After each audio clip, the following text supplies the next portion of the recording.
പണ്ടൊക്കെ ത്രിസന്ധ്യാസമയം മതിലിന് വെളിയിൽ ജ്യേഷ്ഠയ്ക്ക് പുക കാണിക്കുക എന്ന ഒരു രീതി ഉണ്ടായിരുന്നു. അതിനുശേഷമാണ് നിലവിളക്ക് കൊളുത്തുക. അതായത് വീടും പരിസരവും തൂത്തുവാരി വൃത്തിയാക്കി ചപ്പുചവറുകൾ വെളിയിൽ കൊണ്ടുപോയി കത്തിച്ചു കളയുക.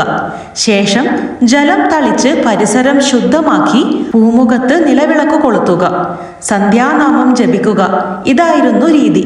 പുക കണ്ട് തൃപ്തിപ്പെട്ട് ജ്യേഷ്ഠ വെളിയിൽ നിൽക്കുകയും ശുദ്ധിയും വൃത്തിയും നിലവിളക്കും നാമജപവും ഇഷ്ടപ്പെട്ട് ലക്ഷ്മി ദേവി ഗൃഹത്തിൽ പ്രവേശിക്കുകയും ചെയ്യുന്നു. ഇതാണ് വിശ്വാസം. രണ്ടുപേരും ഭഗവതിമാർ തന്നെ. ഒരാൾ ഐശ്വര്യത്തിന്റെ ദേവതയും മറ്റേയാൾ ദാരിദ്ര്യത്തിന്റെയും കഷ്ടപ്പാടുകളുടെയും ദേവതയും. ദേവന്മാർക്കുണ്ടായ ജരാനരകൾ മാറ്റുന്നതിനായി അമൃതു കഴിക്കണം എന്ന് വന്നപ്പോൾ അമൃതിനു വേണ്ടി മന്ദരപർവ്വതത്തെ കടക്കോലാക്കി വാസുകിയെ കയറാക്കി പാലാഴി കടഞ്ഞു. അപ്പോൾ പല ദിവ്യ വസ്തുക്കളും ലഭിച്ചു. ആ സമയം പാലാഴിയിൽ നിന്നും ഉത്ഭവിച്ചതാണ് ലക്ഷ്മി ദേവിയും ജ്യേഷ്ഠയും. ലക്ഷ്മി ദേവിയെ വിഷ്ണു ഭഗവാൻ തന്റെ പത്നിയായി സ്വീകരിച്ചു. ജ്യേഷ്ഠയെ ദുർമാർഗികളിലും വൃത്തിയും വെടിപ്പും ഇല്ലാത്തിടത്തും മദ്യപാനം, ചൂതുകളി ഇവ ഉള്ളിടത്തും വസിക്കുന്നതിന് അനുവദിച്ചു. അതിനെ അടിസ്ഥാനപ്പെടുത്തിയാണ് ഈ കഥ. ഒരിക്കൽ ലക്ഷ്മി ഭഗവതിയും ജ്യേഷ്ഠ ഭഗവതിയും കൂടി ഒരു സായാഹ്ന സവാരിക്കിറങ്ങി. ഗ്രാമത്തിലെ തെരുവിൽ കൂടി അവരങ്ങനെ കഥകൾ പറഞ്ഞു നടക്കുകയായിരുന്നു. ആ സമയം വഴിയരികിലുള്ള ഒരു ഭവനത്തിൽ നിന്നും അതിമധുരമായ സ്വരത്തിൽ ഒരാൾ ദേവീസ്തുതികൾ ആലപിക്കുന്നത് കേട്ടു. രണ്ടുപേരും അതിൽ ലയിച്ച് അവിടെ നിന്നുപോയി. അപ്പോൾ ജ്യേഷ്ഠ പറഞ്ഞു, അനുജത്തി ലക്ഷ്മി, നിന്നെ സ്തുതിച്ചുകൊണ്ടുള്ള കീർത്തനം ആരോ ആലപിക്കുന്നത് കേട്ടില്ലേ? അത് കേട്ടിട്ടും നീ എന്താണ് അവിടെ തന്നെ നിൽക്കുന്നത്? ഒന്ന് കയറിയിട്ട് വരൂ. ശരി എന്നും പറഞ്ഞ് ലക്ഷ്മി ദേവി ആ ഭവനത്തിലേക്ക് കയറാനൊരുങ്ങി. എന്നാൽ നടവാതിൽക്കലെത്തിയ ദേവി അവിടെ തന്നെ വിഷമിച്ചു നിന്നു. കാരണം ആ ഭവനം വളരെ വൃത്തിഹീനമായിരുന്നു. നായ്ക്കളുടെയും പൂച്ചകളുടെയും മറ്റും വിസർജ്യ വസ്തുക്കൾ അവിടെ വീണു കിടന്നിരുന്നു. കോഴികൾ അതെല്ലാം ചികഞ്ഞു നടക്കുന്നു. കുളിക്കാതെയും വൃത്തിയില്ലാതെയും അല്പവസ്ത്രധാരികളായ 2-3 കുട്ടികൾ ഇവയുടെ ഇടയിൽ കൂടി തമ്മിൽ തല്ലി നടക്കുന്നു. പശുത്തൊഴുത്തും വളരെ വൃത്തിഹീനമായിരുന്നു. അതിൽ ഒരു പശു എല്ലും തോലുമായി നിന്ന് കരയുന്നു. ഗൃഹനാഥ തലയ്ക്ക് കയ്യും കൊടുത്ത് പാടുന്ന ആളിനെ ശകാരിച്ചുകൊണ്ടിരിക്കുന്നു. ഈ ഒരവസ്ഥയിൽ ലക്ഷ്മി ദേവിക്ക് അങ്ങോട്ട് നോക്കുന്നതിന് പോലും സാധിച്ചില്ല. ദേവി ജ്യേഷ്ഠയോട് പറഞ്ഞു, ദേവി, ഇത് എനിക്കിരിക്കാൻ പറ്റിയ ഇടമല്ല, അവിടുത്തേക്ക് പറ്റിയ സ്ഥലമാണ്. അതെയോ എന്ന് ചോദിച്ച് സന്തോഷത്തോടു കൂടി ജ്യേഷ്ഠ ആ വീടിനുള്ളിലേക്ക് കാലെടുത്തു വച്ചതും അവരുടെ ഏക ആശ്രയമായിരുന്ന പശു നിലത്തു വീണ് ചത്തു. തുടർന്ന് അവിടെ കൂട്ടക്കരച്ചിലും ബഹളവുമാണ് കേട്ടത്. രണ്ടുപേരും വീണ്ടും മുമ്പോട്ട് തന്നെ നടന്നു.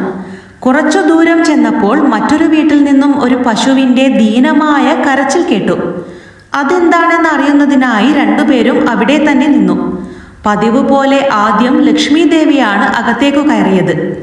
അവിടെ കണ്ട കാഴ്ചകൾ ദേവിയെ സന്തോഷഭരിതയാക്കി. വീടും പരിസരവും തൂത്ത് ചാണകം തളിച്ച് ശുദ്ധമാക്കിയിട്ടിരിക്കുന്നു. പൂമുഖത്ത് നിലവിളക്ക് കത്തിച്ചു വച്ചിരിക്കുന്നു. ചന്ദനത്തിരിയുടെ സുഗന്ധം അവിടെയെങ്ങും നിറഞ്ഞു നിൽക്കുന്നു. ഗൃഹനാഥനും കുട്ടികളും പൂമുഖത്തിരുന്ന് നാമം ജപിക്കുന്നു. തൊഴുത്തിലേക്ക് നോക്കിയ ദേവി വളരെ സന്തോഷവതിയായി. കാരണം അവിടെ ഒരു പശു പ്രസവിക്കുന്നതിനുള്ള ആരംഭമാണ്. ആ വീട്ടമ്മ അതിന്റെ വീർത്ത വയറിൽ തലോടിയും സമാധാനിപ്പിച്ചും ഈശ്വരനാമം ഉരുവിട്ടുകൊണ്ട് നിൽക്കുന്നു. ലക്ഷ്മി ദേവി ആ മുറ്റത്തേക്ക് കാലെടുത്തു വച്ചതും പശു പ്രസവിച്ചതും ഒന്നിച്ചായിരുന്നു. ഒരു പശുക്കിടാവ്. ആ വീട്ടമ്മ പശുക്കിടാവിനെ കണ്ടതും സന്തോഷം കൊണ്ട്, അമ്മേ മഹാമായയെ നീ തുണച്ചു, മഹാലക്ഷ്മിയെപ്പോലെ ഇവൾ പിറന്നല്ലോ എന്ന് പറഞ്ഞു. അതു കേട്ടതും ദേവി അറിയാതെ പുഞ്ചിരിച്ചുപോയി. ആ പുഞ്ചിരി ആ ഗൃഹത്തിൽ സമസ്ത ഐശ്വര്യങ്ങളും നിറച്ചു. ലക്ഷ്മി ദേവി തിരികെ ഇറങ്ങി കാത്തുനിന്ന ജ്യേഷ്ഠയോട് പറഞ്ഞു, വരൂ ജ്യേഷ്ഠത്തി, അങ്ങോട്ട് നോക്കുകയേ വേണ്ട, നമുക്ക് യാത്ര തുടരാം.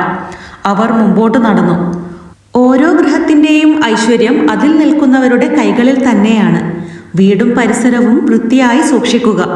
ഉപയോഗശൂന്യമായ വസ്തുക്കൾ സ്ഥിരമായി മുറികൾക്കുള്ളിൽ സൂക്ഷിക്കാതിരിക്കുക. കുട്ടികളെ കൃത്യമായി ദിനചര്യകൾ പാലിക്കുന്നതിന് പരിശീലിപ്പിക്കുക. ദൈവവിശ്വാസം, സ്നേഹം ഇവ കുട്ടികളിൽ ദൃഢമാക്കുക. മാതാപിതാക്കൾ തമ്മിൽ കലഹിക്കുന്നത് ഒഴിവാക്കുക. ഒരു ചെറിയ പൂജാമുറി സൗകര്യപ്പെടുത്തി വൃത്തിയായി സൂക്ഷിച്ച് 2 സന്ധ്യകളിലും ഇഷ്ടദൈവത്തിന്റെ ചിത്രം വച്ച് നിലവിളക്ക് കൊളുത്തുക.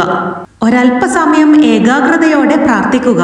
പൂജാമുറിക്ക് സൗകര്യമില്ലാത്തവർ പൂമുഖത്ത് വിളക്ക് കൊളുത്തിവയ്ക്കുക. അടുത്തുള്ള ക്ഷേത്ര ദർശനം നിർബന്ധമാക്കുക. ക്ഷേത്ര ദർശനം തീർച്ചയായും മനഃശുദ്ധി നൽകും. വർഷത്തിലൊരിക്കൽ കുടുംബസമേതം പരദേവതാ സ്ഥാനത്ത് ദർശനം നടത്തുക. ആഴ്ചയിൽ ഒരു ദിവസം വ്രതം അനുഷ്ഠിക്കുന്നത് ഉചിതം തന്നെ. ഇപ്രകാരം നാം നമ്മുടെ ജീവിതം ചിട്ടപ്പെടുത്തിയാൽ തീർച്ചയായും ലക്ഷ്മീദേവി നമ്മളെ വിട്ടുപോകുന്നതല്ല. ലക്ഷ്മീദേവിയും ജ്യേഷ്ഠാഭഗവതിയും എപ്പോഴും ഒരുമിച്ചാണ് സഞ്ചരിക്കുന്നത്. ആരെ സ്വീകരിക്കണമെന്ന് തീരുമാനിക്കുന്നത് നമ്മളാണ്. നമ്മുടെ ചിന്തകളും പ്രവൃത്തികളുമാണ്.